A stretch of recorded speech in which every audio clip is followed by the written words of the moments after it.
You're not trapped. You just tell yourself you are because it's easier than admitting the truth. The truth is that most people who feel stuck in their life got there the same way. Not because something bad happened to them. Not because the world dealt them an unfair hand. Not because they ran out of options. They got there because at some point they chose comfort over everything else. And they kept choosing it every single day until the comfortable thing became the only thing. And now they call it being trapped. That's not a trap. That's a cage you built yourself, one comfortable decision at a time. And I know that's hard to hear, but if you've been feeling like your life is going nowhere, like you're stuck in the same loop, like something needs to change but nothing ever does, then this is the video you need to watch. Because the problem isn't your circumstances. The problem is what you keep choosing when you think nobody's watching. Now look, some people genuinely have it harder than others. Some people are dealing with real constraints, real financial pressure, real family situations, real circumstances that limit their options in ways that aren't their fault. That part is true, and I'm not dismissing it. But that's not who this video is about. This video is about the people who have options and aren't using them. The people who have time they're not investing. The people who have energy they're spending on things that don't matter. The people who complain about where they are while doing absolutely nothing to go somewhere else. Because here's what I keep seeing. People who say they want to change, but choose the comfortable thing every single time there's a decision to be made. They say they want to get fit, but they don't go to the gym because they're tired.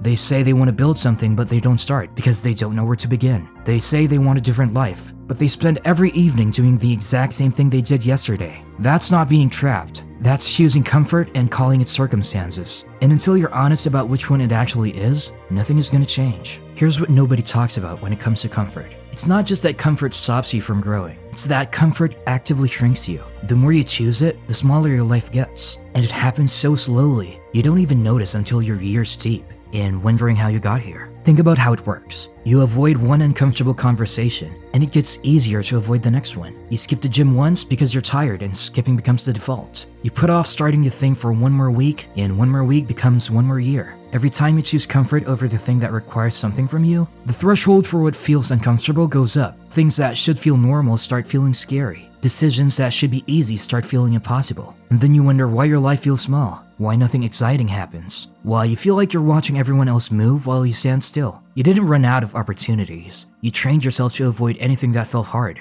and now hard feels impossible, and you call that being trapped. That's a trap, not your circumstances, your comfort habit. I've seen it so many times. Someone has a vision for their life. They know what they want. They can describe it in detail. And for a while, they're genuinely motivated. They start making moves. They're fired up. They tell people about it. They feel like things are finally going to be different this time. And then the first real obstacle shows up. Not a catastrophe, just something hard. Something that requires more from them than they expected. Something that doesn't come with an immediate reward. And they slow down. And they start to rationalize. Maybe the timing isn't right. Maybe they need to do more research first. Maybe they should wait until they're in a better position to really commit. And then they stop. Not dramatically. Not with a decision. They just quietly go back to what's comfortable. Back to their routine. Back to the familiar. Back to the version of life that doesn't require anything difficult from them. And 6 months later, they're in the exact same place, with a new version of the same excuse. And the gap between where they are and where they want to be is wider than it was before. Not because more went wrong, because more time passed while they were being comfortable. That's how people spend years without moving. Not through failure, through the slow accumulation of comfortable choices that add up to a life that never went anywhere. Here's what makes this so hard to see in yourself. Comfort doesn't always look like laziness. It has disguises, and some of them look almost productive. Doing more research instead of starting is comfort. It feels like preparation. It's actually avoidance. At some point, you know enough to begin. Everything after that is just a reason not to.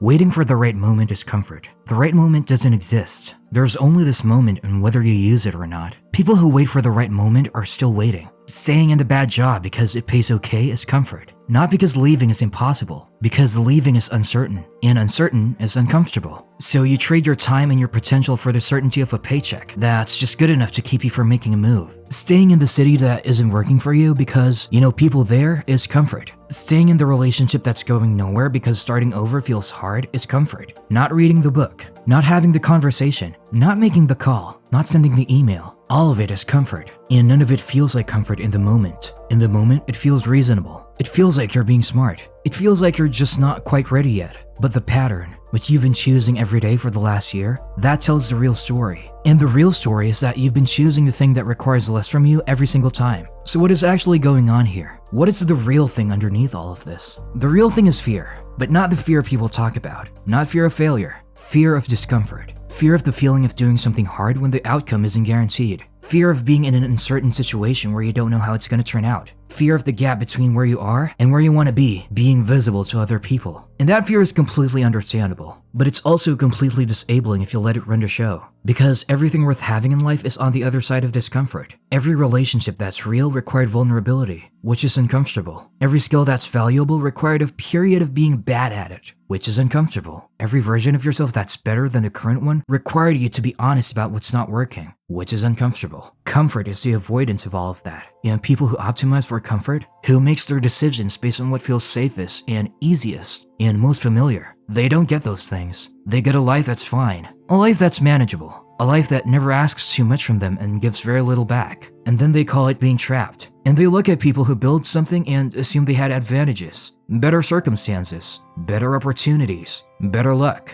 When most of the time, the only difference is that those people were willing to be uncomfortable for long enough that something actually changed. And before someone says, "This is easy to say when you don't know my situation," I hear you. I'm not saying every situation is the same. I'm not saying there are no real obstacles. But I am saying this. Most people who feel stuck have more room to move than they admit. Most people who say they have no options have options they're not using, because using them would be uncomfortable. Most people who are waiting for their circumstances to change are waiting for the world to do the thing that only they can do for themselves. The circumstances are what they are. You don't control that, but you control what you do inside those circumstances every single day. And if what you're doing every day is choosing comfort, choosing ease, choosing the path of least resistance, then the circumstances don't matter. You'd find a way to stay still in any situation. Take the risk, make the move, start the thing, have the conversation, leave the thing that isn't working. Do the uncomfortable thing today, instead of waiting for a better time that is never gonna come. Because waiting is just comfort with a timeline attached to it. So what do you actually do? Not in a motivational poster sense. Practically, what changes the pattern? The first thing is getting honest about what you're actually choosing. Not what you tell yourself you're doing, what you're actually doing. Look at the last 30 days of your life. Not your intentions, your actions. What did you spend your time on? What did you avoid?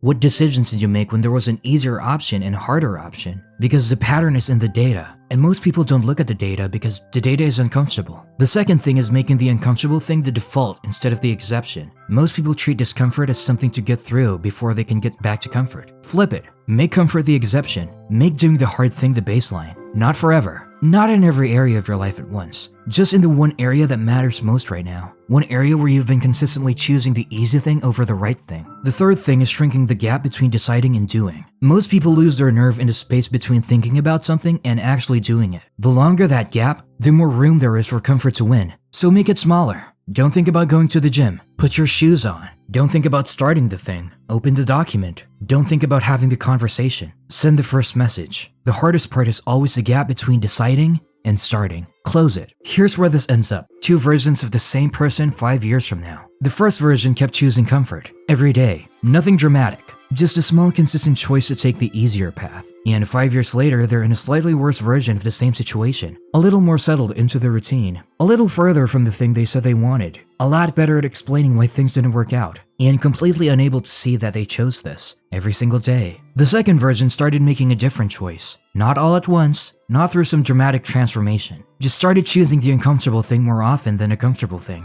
Made one move they were scared to make, and survived. And made another one. And the moves got bigger, and the results got real. And 5 years later, they're somewhere completely different. Not because they got lucky, because they stopped waiting for comfort to give them permission. The split isn't talent. It isn't circumstances. It isn't luck. It's just what you keep choosing when you have the option to choose something easier. And here's the part most people will never admit. The reason nothing changes isn't that the opportunities aren't there. It isn't that the circumstances are impossible. It isn't that they don't know what to do. The reason nothing changes is that changing is uncomfortable, and staying the same is comfortable. And every single day they wake up and make the comfortable choice and tell themselves tomorrow will be different. And tomorrow comes and they make the same choice again. And they've been doing this for so long that the comfortable things feels like the only thing. And they call it being trapped. But you're not trapped. You're comfortable. And comfort is a choice. And choices can be changed. The life you say you want is not going to come to you. It's not going to arrive when the circumstances are better, or when you feel ready, or when the timing is right. It's on the other side of a decision you keep not making, a conversation you keep not having,